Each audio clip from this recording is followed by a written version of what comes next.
The last time I saw my mother, she kept begging God to hurry up.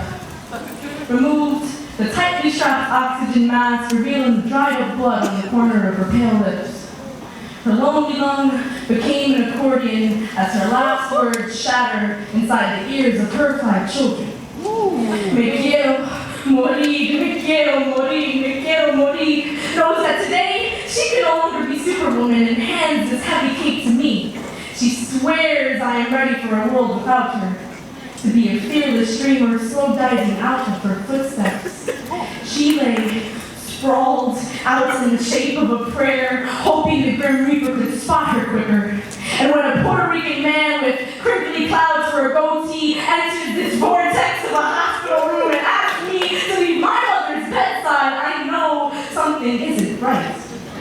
His shadow forced waits alongside me in the hallway.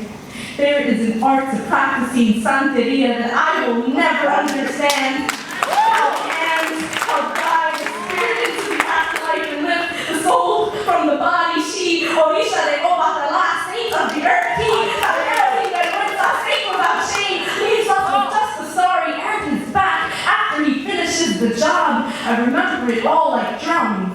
So look back in its eye, afraid to sneak up for air and ask, when will I be next?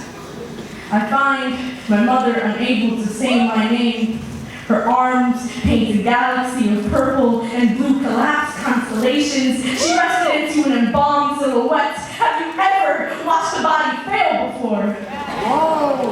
How would you feel if it was someone you lived inside? When I was 17 years old, I looked into the distant eyes of my father, and for the first time, he did not lie, did not hesitate. As I asked who he loves more, me or his mistress, and that answer was clearly not in my favor. I flicked the last bit of love I had for him out of the moving Chevy Suburban like an overchewed piece of gum. 6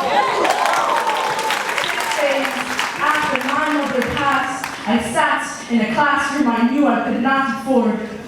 Got called a liar by financial aid, as if to say, we do not know what to do about your father abandoning you, as if to say, I would fake my own mother's death just to pay for textbooks. She, the fragile problem is what you do. I think it's amazing. Tragedy found a home in my family, but I was too much of an exception for the system to process. Students are slaves fighting the women inside themselves.